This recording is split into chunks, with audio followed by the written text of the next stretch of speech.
The Sacred Rite Initiation, a 5-MeO DMT trip report by X, posted to erowid.org, December 2nd, 2015. When I was initially invited into this experience by my best friend, I knew I wasn't ready. Because of a long history, 28 years, as a serious crack and heroin addict, I knew I had to be very careful of my motivations. However, I'm not in any way a white-knuckle, by-the-book, recovering addict. I still smoke marijuana occasionally, and I do enjoy a good glass of wine at dinner or before bed. But going into an experience as intense and potentially alluring as this warranted some serious consideration. When I finally did decide the time was right, I was careful to set very clear and very specific intentions around my journey.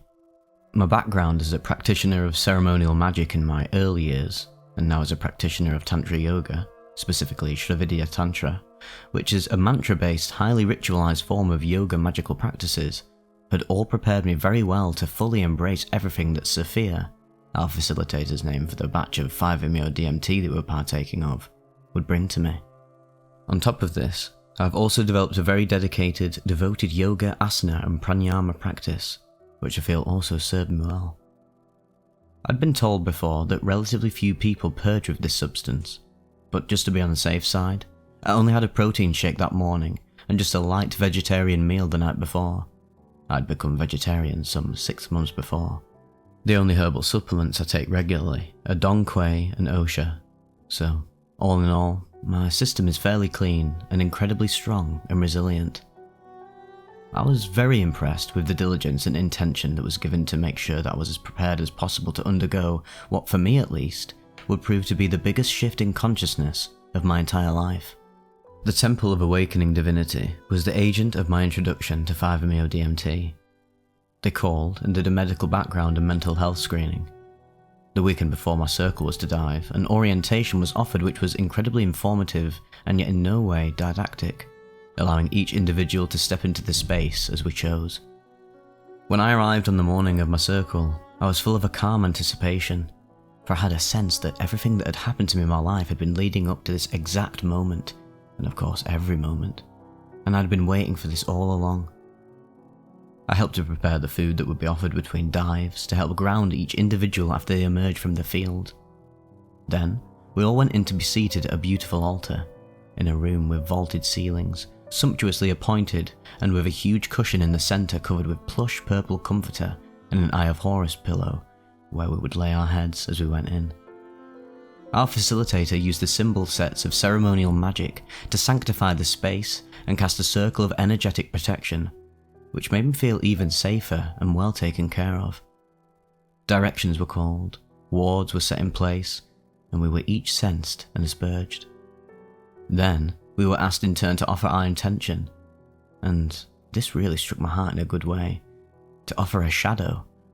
I offered my intention, which is stated below, and the shadow of needing recognition and acknowledgement, as well as my issues of abandonment and rejection. Then came the big question, which was no question at all for me. "Who's going first?" our facilitator asked. "I am!" My hand shot up immediately. I said this with certainty and conviction. I truly was ready. Our facilitator asked me my history of psychedelics and entheogens. The latter I had never tried, the former only in my late 20s. Actual LSD 25 on sugar cubes saved in someone's refrigerator from the 60s or 70s, and some mushrooms about 10 years ago. He asked me about my drug tolerance, and I explained that although I had been a severe addict, I was always a lightweight with a low tolerance. From that information, he determined my dosage to be 9 to 11 milligrams, and explained that he used to use a scale, but had done this so many times that he had gotten fairly exact at eyeballing it. I decided to trust him. I trusted the people who had connected me to him, and knew that there were literally thousands of people who had experienced this through him.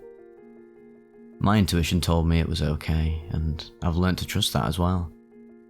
I watched as he filled the chamber of a vaporizer with argon gas, an inert suspension to carry the vapour into the lungs.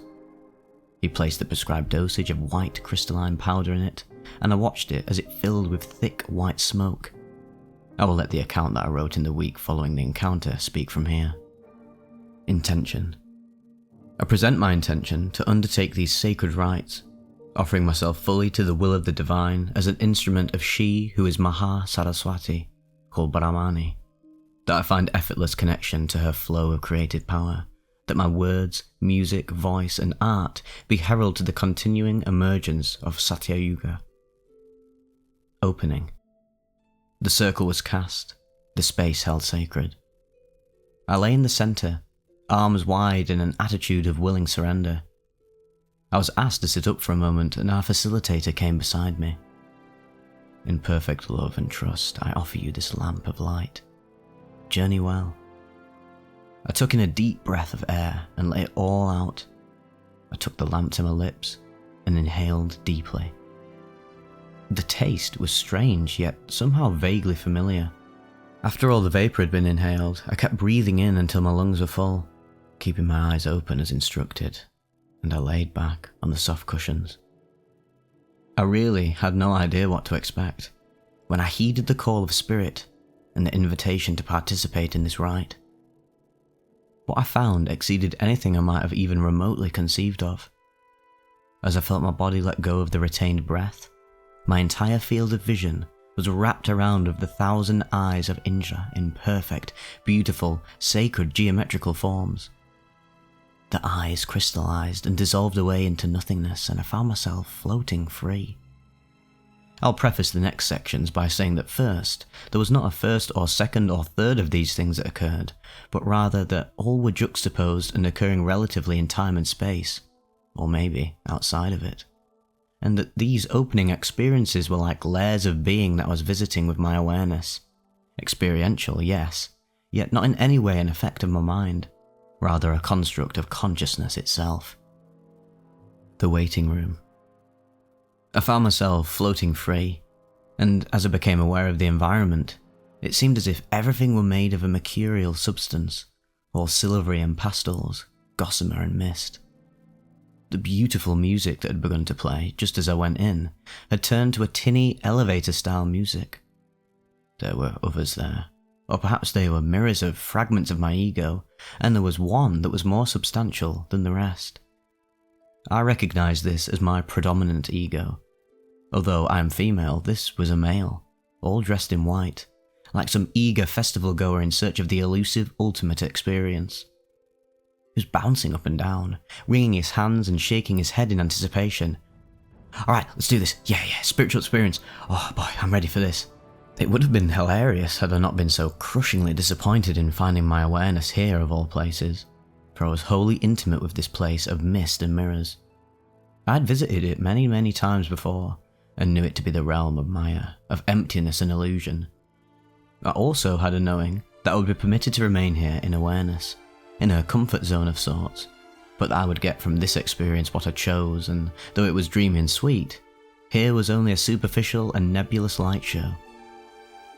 Then, as if from across a vast distance, I heard our facilitator's voice say, "Remember." I realised that to go any further, this part of me, this ego self, would have to stay here. I would have to drop all pretenses, dive deep, and embrace what was waiting without reservation. Eruption. With the word remember came another call, voiceless yet resonating from the core of my being.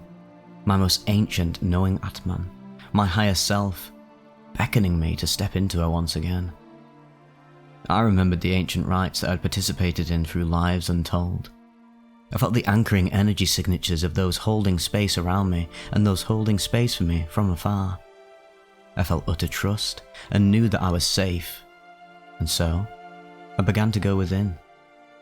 The self that I now was knew what was required. "Ground me," I said aloud to those in the circle around me. Though I had no physical sensation of it, I am told that hands were immediately on my body. "Hold me," I said to those who guarded my physical space. I went deeper yet, and the power began to build. "Hold me," I cried to those I had asked to hold space for my journey, but who were not in immediate presence. I felt myself drawing further down, a gathering of force so pure and sacred that words cannot describe. "Hold me. Hold me," I cried to all holders of all sacred ritual and circle throughout time, I continued to ground and build, and the power was terrible in its beauty and magnitude as I reached in and joined with the hoary soul of Gaia herself. "Hold me," I screamed to the Mother of the Universe, as I knew the feeling Hanuman himself must have felt as he gathered his unbounded strength to leap across the ocean of samsara. I heard the word, "yes," whispered by my guardians. "Tell me yes," I pleaded. They said, "yes," again. "Louder," I begged, needing to hear their reassurance, to know they were strong enough to hold the field for what was coming, and they answered, "yes." "Louder," I screamed, and they fed back all of my passion, all of my fury. "Yes, yes." And I felt the coming implosion and knew that if the field were too strong at the moment of release, I would shatter. I knew exactly what was needed and when, and at just that moment I said, "Soften." The field I was held in relaxed just enough that the edges were allowed to curl gently in, the linear crystalline planes of force becoming pulsating waves of geometrical particulate. I felt what every flower bud feels as it bursts into bloom, what every volcano feels as it erupts from the Earth's crust, and what every supernova feels as it implodes in massive nuclear annihilation. From beyond the centre of my being issued forth two distinct and inseparable projections. With the fury and potency of all of the pain and all of the ecstasy of creation came a scream that shook the very foundations of matter itself. From beyond the portals of time and space issued an orgasm that was the birth of stars, galaxies, and universes. And with this came an effluent projectile emission that was the healing, furious waters of Maganga, pouring from the centre of Heaven's Gate to wash away all of the sins of the ancestors of humanity, to purge all of the holiest places, and to asperge every sacred rite performed throughout time. And in this, I was born into being. Born into the birthright of every child, into pure bliss riding the waves of divine consciousness. The joy of innocence that cannot be lost, because it is inherently what we are. Reclaiming the Lila of the goddess, for every misplaced child of creation, transported through laughter, through tears and through songs sung in words that have been buried long ago in the sands of time. They were obliterated in the dust of stars. She then welcomed me into her manifest fullness. All that was the knowing Shivaham, divine, sacred, feminine. I am that. I remember soft waves of silvery light with all colours of creation, and then some carrying me in an ecstatic dancing flow. I was once again what I have always been, an innocent, beautiful, divine child of the universe, and I was healed of all limitation and constraint. I cannot even begin to express how utterly sacred and held I felt, and still feel residually. There is much more to my journey, but this has been compartmentalized by grace in my mind until I am ready to receive and process it. When I emerged from the field of being, my words and every atom of my essence said, I am held. I could still feel the waves of energy around me, palpable enough to play with, and I felt absolutely delighted in the engagement with it. I recognized those around me, still holding space, still saying, yes. And some I felt called to share with, a message just for them. My holder of earth energy told that I, too, felt the pain of the earth just as he did. I saw him hiding a feminine power within, and I told him to let her out, for she was beautiful. The healer in the circle was to be told that she was fully present, and that her body was beautiful and perfect. I found out later that these words carried significant meaning for the both of them. The analytical one, I admonished not to overthink it, and to surrender, and he would see and know it all, and yet not know a thing. Thank you. Thank you, I collapsed into saying. I said this over and over with tears of gratitude pouring from my eyes, and laughter pouring from my soul. So, now that a span of days has passed, it is interesting to observe my ego being very attached to the experience itself. In all of the workings I have engaged in before, I have come to understand never to expect any experience to be recreated. This will only lead to disappointment. And yet how the ego is attached. I now know, with the true understanding of first-hand experience, my person to simply be the island that I repose upon in this ocean of consciousness, my deepest self resting in Santosha. Content in the knowledge that I am truly held, truly supported, purely loved, and trusted to know and to find my way home. I am held. Hari Om Tat Sat. Namaste. Update. Well, now that over a month has passed, I am happy to say that the gifts of the intention I set have actually kept flowing in. My creativity has been reawakened and has been steadily blossoming. I have been writing, recording, as well as creating opportunities to share this music that moves through me. I feel much more alive now, and I see the light in all those around me more clearly and consistently. My practices feel more potent and powerful, and I feel I am a much more open conduit for the inherent divinity within to shine through. It has been revealed to me that my path with 5-MeO DMT is not quite over just yet.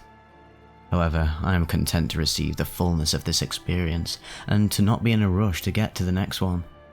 An integration circle was offered at the end of the week of deep dive circles that was crucial to my own process. I was able to acknowledge the addict mind that just wanted to do it again, and hearing the singular and intimately personal ways in which each person described their experience that reminded me that this was a moment in time that would remain forever unique unto itself, for me and me alone. Writing this account has also been a part of my own process, and I can only hope that the sharing of it will in some way serve in the field of collective consciousness.